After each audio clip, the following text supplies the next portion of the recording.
everyone, and welcome to our third episode for the year of At Njeri Talks podcast. I am delighted and honored to have with me Iain Usiri, who is the co-founder of Ramani. Ramani is a distribution business based in Tanzania, but he's going to tell us so much more about this. Iain, over to you. Good morning. How are you? Hey, good morning, Jerry. I'm good. How are you? I'm very well. And this is the second time that we're meeting. It's not the first time. I interviewed you at the EABCA conference in Tanzania last year, and I thought that you had such insightful things to say that I really wanted you to talk to us again and talk to our audience because it wasn't recorded at that time.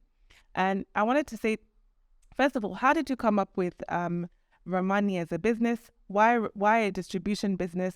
And how's it going? I know it's going great, so you can tell us about that. Yeah. Well, maybe taking a step back, I definitely remember our first interview, and it was a real pleasure to have that conversation with you. And thank you so much for inviting me back. No worries. To speak with you and speak to your audience. Let me talk a little bit about Ramani and how we sort of ended up here. So, for a little bit of context, we're not quite distributors ourselves. Okay. Although we used to be. So actually, we started our journey as distributors of fast-moving consumer goods, kind of like Twiga in Kenya or Wasoko, which might be startups that some of your customers are more familiar with. This was back in 2020. And we actually got into Y Combinator has these distributors of fast-moving consumer goods. But as we grew that business, we discovered a much more urgent need to provide software as well as financial services for customers that were just like us. For those very distributors that we were competing with, we said, you know what, we understand their problems. They're going to become our customers. And so what are we building today? We're building a cloud network of third-party micro-distribution centers for, the trillion-dollar FMCG supply chain in Africa. We built software, point-of-sale software, inventory management software, procurement software that we use to digitize these micro-distributors. And then we partner with brands that supply these distributors, like, for example, Coca-Cola is one of our customers here in Tanzania.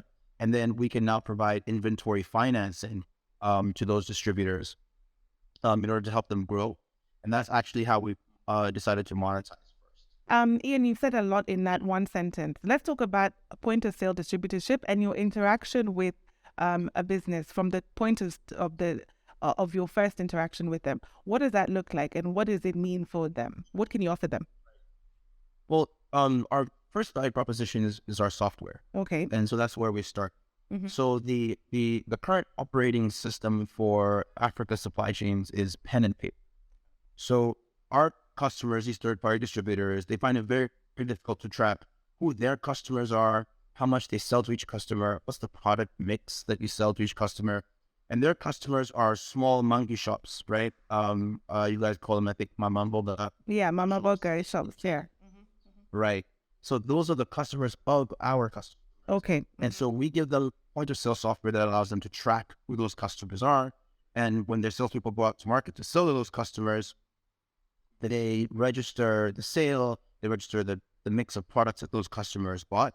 And we also get GPS location, GPS data and time of sale data and value of the basket of goods that's sold, etc. So the first is just that point of sale CRM. Okay. All right. It's actually the need, right? The next is inventory management. Okay. Just allowing them to know how much stuff do I have in storage, when did it arrive, how quickly is it leaving, and if they take products out to market and they're not sold, and bringing them back into storage, just tracking those inflows and outflows. So that's our second product. And then our third is procurement. So, okay, I ordered 1,000 crates of Coke. I've sold 900. I want to order, 900 more. Then you'd hop onto our platform again and then place that order up to Coca-Cola. And that's actually where the financing comes in. So we place that order through our platform. It automates going to Coca-Cola, but also going to our credit team. Okay. If you're approved for financing. And then that's where our credit team can approve that order, and our finance team can actually pay for that order. So it's all automated upstream through our procurement platform. So these are the touch points. And so the financing is backed by the inventory or the inventory purchase. 100%. Wow. Okay. So, I mean, I think what you're doing is enabling scale for the mama and bloggers. You're giving them financing, you're giving them the ability to control the inventory that they have, and also to be, indirect connect with, Coca-Cola and businesses like that, correct? Exactly. Wow. I mean, how did you come up with the idea? I know Ramani is not your first business. How did you come up with this idea? What did you identify in the market that you thought this is going to work large scale? Yeah. It's been a journey trying to figure out what's the right product to release, especially one that's both in demand that people want, but also that people have a high enough willingness to pay to cover the just the cost of distribution. Distribution costs enough are just really high for any company. So it took us a journey to figure out, okay, what's the right customer need for us, and what's the pain point, and then what's the and can we develop a distribution method to efficiently basically deliver it to customers. So it took us maybe a year and a half, 2 years. And so we were distributors first, and then we actually were just selling pure software. And then we started integrating the software plus the credit platform. And that, I think, was the value proposition that sort of unlocked a lot of the demand here in Tanzania. And we're actually even launched in Kenya, and we saw good growth there. Okay. And so it was a journey for sure. How we came up with the idea, I actually didn't come up with the idea. Maybe it's a lesson for entrepreneurs. I've learned a lot, by the way, in terms of how to find the right problem solve.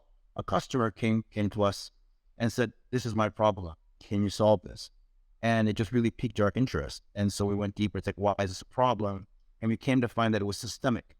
Of course, we had experienced it as distributors ourselves, but I think we didn't have the right language to couch the problem of lack of access to financial services. Yeah. And we didn't know how pervasive it was until actually was a brand that came to us and said, "Hey, this is actually something that's not just impacting my distributors, it's actually impacting me." And once we understood the systemic impact of that lack of access to financial services, then it became clear that that's really where we. Yeah.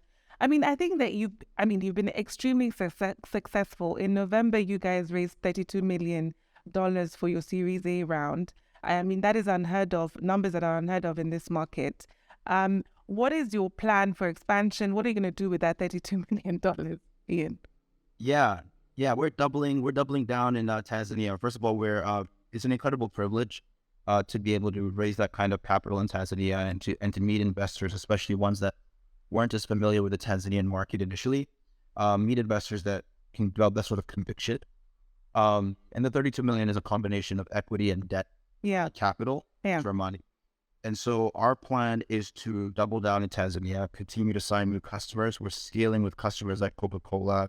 We're scaling with customers who just signed down. So I get to Bruce. Oh wow, good. We'll continue to double down there. Good. Yeah, so we're 100% committed to Tanzania. So Tanzania has a really great macroeconomic environment and properties that sort of have given us conviction that this is the right country to invest in. Really great in terms of Tanzanian shilling to dollar exchange rate stability, very good. More dollar liquidity than other countries in East Africa, including Kenya. I'm sure you're here. Yeah, we're definitely having that challenge. Yeah, I mean, it is a real challenge. We also have some liquidity. I mean, everybody right now with the interest rates in the U.S. going up. Yeah, definitely there's some liquidity crunch in Tanzania, but it's probably one of the better places to be because of the gold exports and et cetera stuff with access to USD.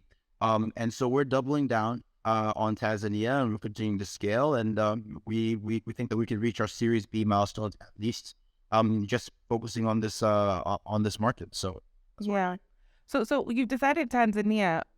Is it not an East Africa strategy, or is not an Africa strategy anymore? What's happening to the Nairobi office? So I think Ramani can become a unicorn, which for the for members of your audience that maybe might not be familiar with that. So tech terminology. Basically, it's a business that's worth $1 billion. That's incredibly rare. So the euphemism for that sort of is a unicorn. Yeah. So we think Ramani can become a unicorn in East Africa, so Tanzania, Kenya, Uganda. And if we just capture, we think there's $1 billion revenue opportunity alone. And that's just full size of the market across those 3 countries. So if we capture 10% of that, which isn't that much actually, there we think you can become a unicorn at a 10x multiple. And so we're just focusing on first being successful in Tanzania. And once we have our bearings, and that'll be Series B, then we can raise more scale capital to go to Kenya, Uganda. But there's actually a lot of applicability of our technology, not just across Africa, but across a lot of emerging markets. Yeah. We've seen similar value propositions as far as trying to give a similar value proposition in Indonesia, for example, in India. And so, scaling into Southeast Asia is a possibility. Well, if we continue to do well over the next 5 to 10 years. And so it's not just an Africa opportunity. It's any place that has fragmented supply chains with a lack of data visibility and limited access to financial services, Ramani can come in and have. I mean, I really like that because it means that you're just not looking at, what is just around me. You're looking globally. And I mean, that is a testament to your thinking as well. And also the faith that you have in the ability of your product to be leveraged across the world. So that's great. I want to focus on you as a person, because I think sometimes we're looking at the business and not looking at the people behind that business. Certainly, this is not your first business. Verbatim was first. Explain what Verbatim did and why perhaps it didn't work. Right. This is why I love talking to you, Njeri. You do your homework. So yes, Verbatim was my first business, and it was an incredible privilege. So maybe him taking a step back, I always actually wanted to do a startup. And so even from high school, I knew I wanted to start a business. How did you know that, Iain? How did you know that? I think there's just some people that from an early age, there's just sort of missions that call to you. And for me, it was all about an impact to my community. And I just felt that, from an early age, people that build businesses, that employ, that solve social problems, I felt like that was the best way to give back. And I still do. So what I'm most proud of with Ramani, of course, problems that we're solving for our customers, but just the fact that we're creating jobs, for youth, and we're giving people a space to self-actualize, what I'm most proud of. So I knew I wanted to start a business very early on. And so that's actually why I chose to go to Stanford. So I had different options, and I just felt that Stanford was the best place to get a great education. Can I segue on that? Because I think you had the option of all of the Ivy League universities in America, and you chose Stanford. Clearly, you were already on the path to success, just having that. But you chose Stanford, and you say because you knew that was where the impact was going to be. And then it led you to Verbatim. How did Stanford, Verbatim, and, the impact that you wanted to have merge together to where you are? Yeah. Thank you for saying that. Definitely do your homework.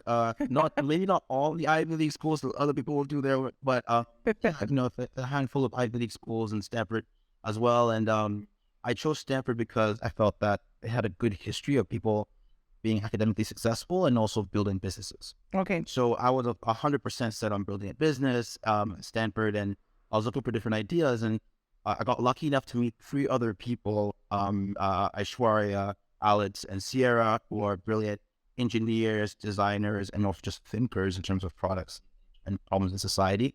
And our first business at Stanford Verbatim was all about empowering citizen journalists. Wow. Right? Okay. And tell their stories. So to try to sort of use technology and to simplify storytelling, so that citizen journalists could have a platform sort of in the same vein as sort of CNN. That evolved a lot from the citizen journalism.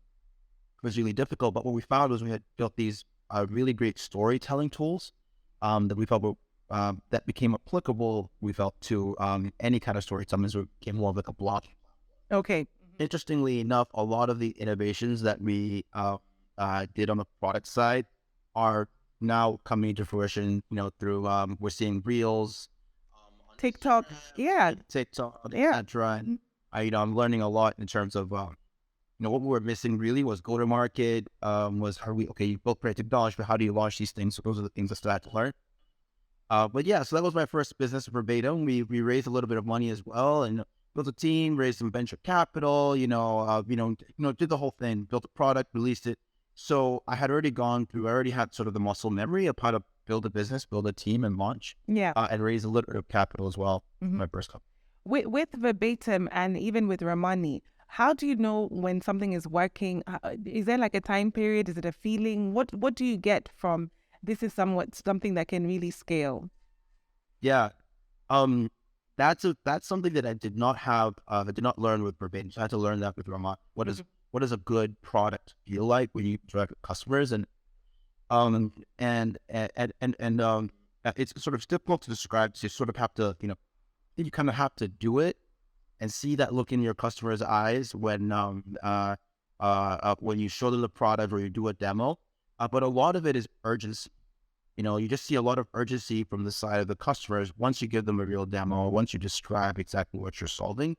And when they're like, okay, I want this now, or, I want to try this out, sign me up, right? That's really when you could tell, okay, there's something here because the customers want to move with urgency because the problem that you're describing is, or your problem you're solving is something that but also the urgency is different in different markets, right? So you could have stayed in the States and, decided that the urgency is something like a verbatim or something that is, a first world problem, as it were.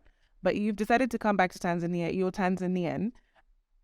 And so you knew that the impact that you want to make is in Africa, correct? 100%. What is that about?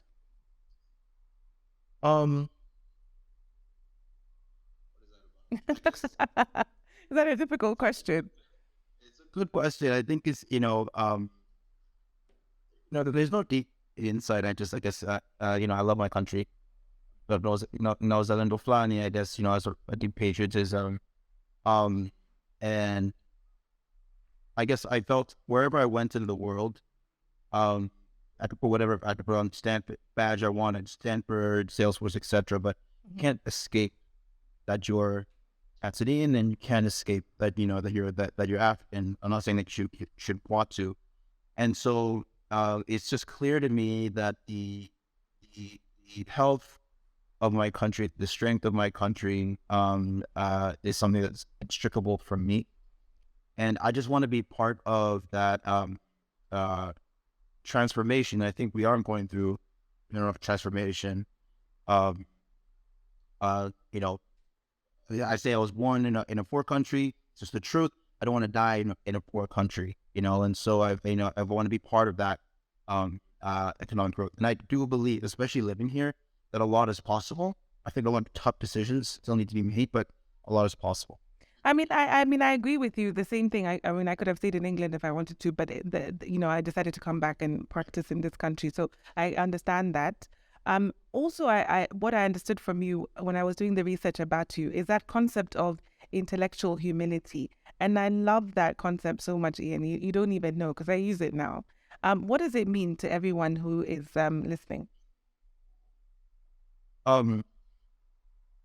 I think in my journey, what I came to learn is, it's okay to concede to yourself that, you don't know everything. And actually could be, position of strength, to set aside what you think you believe. Yeah. And just be more open to learn it. I think, Satya Nadella summarized it really well. He challenged people at Microsoft to go from a know-it-all attitude to a learn-it-all attitude. Yeah. And I felt that's one of the things that I had to, one of the transformations that I had to do in terms of character transformations over the last 3-4 years, to just focus on learn-it-all attitude. And I think that's probably one of the big reasons why we've been able to achieve what we've achieved, which has been very difficult, very, very difficult. But having a learn-it-all mindset, I think, put us in a position to be successful. Yeah. And so from that perspective, when you're looking at verbatim and you're looking at Ramani and even the evolution of Ramani and what you've you've now become. How do you equate that intellectual humility with the bravery and courage to change tack in a market that you is new to you, because you didn't necessarily understand the Tanzanian market when you first came to Tanzania or came back to Tanzania? Yeah. So 2020 came back 2019 actually. 2019. Okay. Yeah, that's when I came back. We got into Y Combinator in 2020. So it's been a journey.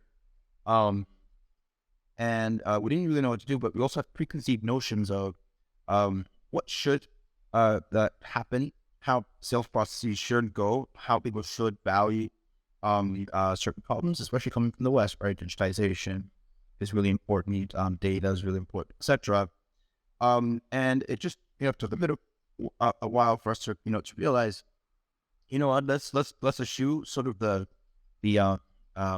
preconceived notions that we had, and let's start from square one, and let's just have a learn it all mindset.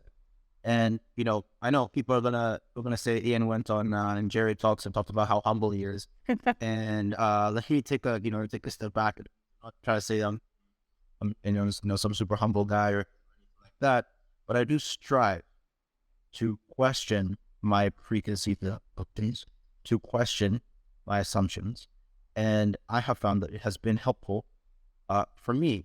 I wish there were before and after pictures of your character.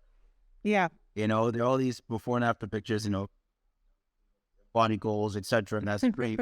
But my character has really transformed so much over the last 3 years. Hard to see, but I guess maybe the fruits of our labor and of that internal work are our Ramani and what we've been able to achieve.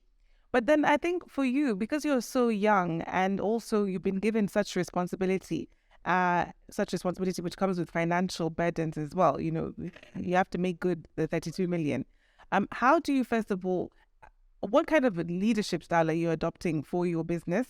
And also, how do you become the leader that you want to see or be emulated for, kind of? Because that has to start at a young age, right?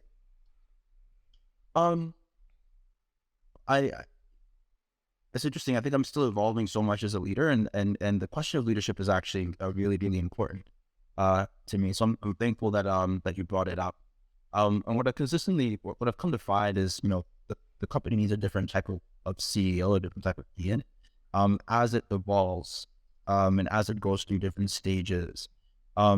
Before, unfortunately or fortunately, there were points in the company where we were growing 68% each month. Wow. Right. And that a continuous year. And last year's a little slower than that. But if your business is doubling in size every 2 months, right? A company of, that's doing $500,000 in revenue and a company that's doing $1 million revenue are different, $1 million to $2 million are different. So I found that I had to keep changing. I had to change rapidly as the business was growing. Yeah. My most instinctive leadership style is to lead from the front.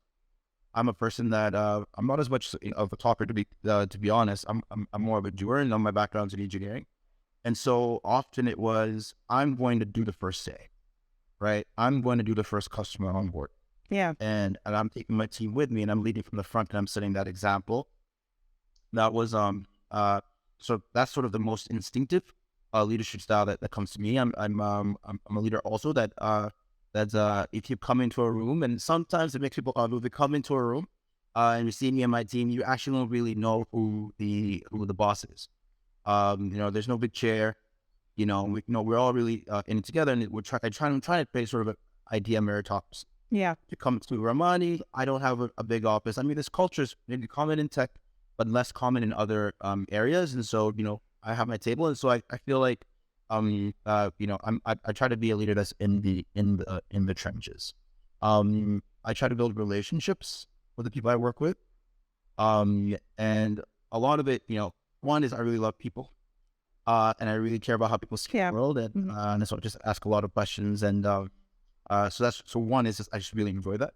But I think the other, in terms of leadership, is I care very deeply about information flow and having high quality information from the ground, and the people that are working with customers and actually implementing a lot of the strategies that we come up with are the ones with the highest quality information. So, you'll see me, eating dinner with people. You see me having coffees and one-on-ones with my teammates because I rely on them deep, in order to sort of build Ramani. And so that's some of the traits that I have.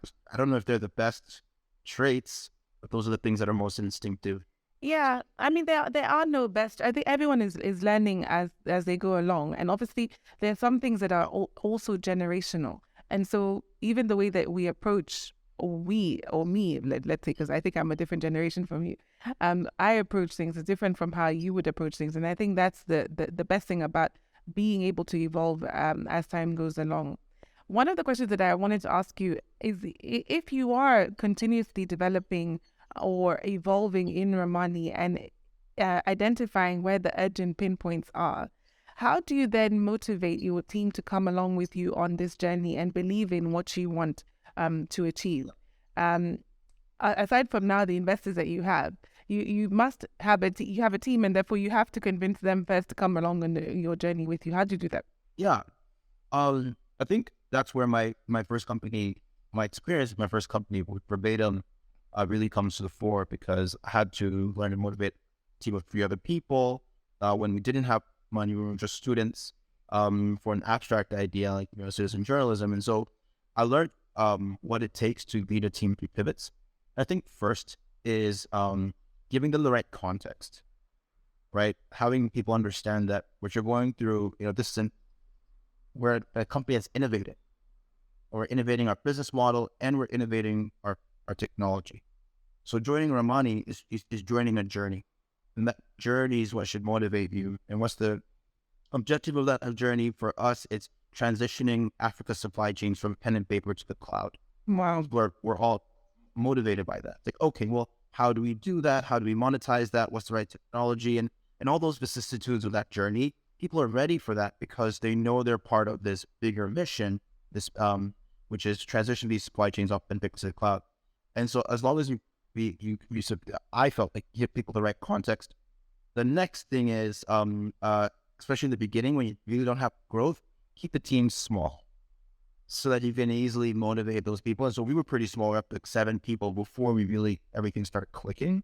But now we're 80. 80, wow. Yeah, 80, and we grew that over a year and a half. Oh, well, now 2 years. And the next thing that started giving people conviction was super simple, was growth. So it's like, hey, would you like to join Ramani? We're growing 68% month over month. Like, okay, no, okay. 2 months later, hey, we're twice as big as we were last, when you first met us 2 months ago. Would you like to join? Yeah. And hearing that, hearing the problem that we were solving and seeing our growth, people just that gave people conviction to join this. So yeah, initially. What is the most difficult aspect of the job as you see it now? Yeah, I think Ramani is very, very multifaceted, and I think it's definitely a business that reflects its founders in that it's complicated. It's incredibly complicated, has so many different moving parts. And maybe that's what makes it interesting to us. Interesting us excited about doing the business, but actually balancing all those different parts has been a challenge. Yeah. And it's really challenged my organizational side. I think I'm more of a I think that's probably one of my bigger weaknesses, actually, being highly organized, and so having to build the infrastructure around me, be able to track all the different moving parts, it is what's been difficult. However, we do have product market fit, 100%. We have a product and a service that people want, and when you have that, essentially, Ramani essentially sells itself. Really, what we do now is just tweak pricing. And so when we have that, everything else kind of should solve itself. But we do have product market fit, which is You've talked before about Chesterton's defense fallacy, which I can never say properly, but in any case, you understand what I mean. Chesterton's defense fallacy. What does it mean, and how does that fallacy work within the model of what you're striving to build for Ramani? Yeah. Chesterton. I have a hard time saying Chesterton's defense fallacy. And Yeah, and basically it's a bit of, it's a thought experiment. So imagine you're walking down a road, and you approach a fence that's sort of built across the road. For us, in Africa, think of a fence maybe as a big wall, but in this case, think of it sort of as a movable fence, maybe that from a horse paddock, or something like that, etc. And basically, that proverb or the advice is that if you see a fence that's built across the road, before you move that fence, because you could naively think, this is a road people to pass through, why is there a fence across here? You should ask why that fence is there. You should know why that fence is there before you remove it. Because it could be there for a good reason, or it could be there for a dumb reason, so you should remove it. You should have the context of why it's there before you move it. And actually, that's become incredibly, or it was one of the, in terms of my growth, it's one of the tipping points for me, because the question I started asking is, okay, the market behaves like this. Why? Banks don't lend. Tanzanian or African banks, actually, there's a $360 billion financing gap for SMBs in Africa, and that's according to the World Banks. So African banks don't lend to small to medium-sized businesses. Yeah. Right. Why is that? Right. Yeah. That's the fence. Right. Are they bad people? No. Do they not know that there's potential money to be made? Of course they do. So why is it that they don't lend to these small to medium-sized businesses? There's an intrinsic mechanical reason. And before you start doing that, Ramani or, anybody else was into that space, Yeah. you should deeply understand why the world is what it is, why it is the way it is, why is that fence there? And then from that, perhaps it's a bad reason, make it change. And Wow. we found it's the manual underwriting that banks do. You're flipping through someone's tax clearance, you're flipping through someone's literal physical lease for their land as your collateral. Those are the things that increase the cost of serving customers and underwriting customers. And so if you can digitize that, you significantly reduce the cost. And so now you make it economically viable to start serving SMBs. So that's our Chesterton's fence. Yeah, exactly. Amazing. I mean, those are such good learnings, and even that concept, I didn't even know about it before. I did research on you, so even that, kudos to that, for informing us about that. The other thing I wanted to understand is, because you have been so, or seemingly so, regimented in, for example, your approach to schooling, deciding on where you're going to go to school, starting your own business, starting Ramani, being an impactful, company. Have you had fun in this journey? Because you're relatively young again. Life is long. So are you having fun? I love what I do. It's incredibly fun. It's incredibly challenging at the same time. But I think I've developed a love for learning, a love for growth. And so I like it. Developed a love for learning. Developed. It's a simple way of saying it. It's been a painful lesson. Acquired. Yeah. It's an acquired. Cheers. Yeah. I developed in university. But I love what I do.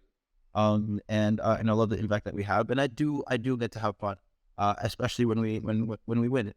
And we've had a few losses for sure, but we've had some great wins over the past 3 years. So it's been a fun journey. Thank you for asking. And so, are you looking to do another pivot, another shift? Is there something new coming? Are you looking for another startup? Where are we going, Iain, in the next 5 years? Yeah, we're going to IPO. Okay. IPO. So you're gonna see us on. Hopefully you see us on the NASDAQ. Ring the bell. So I would be so proud of you. I will be so proud.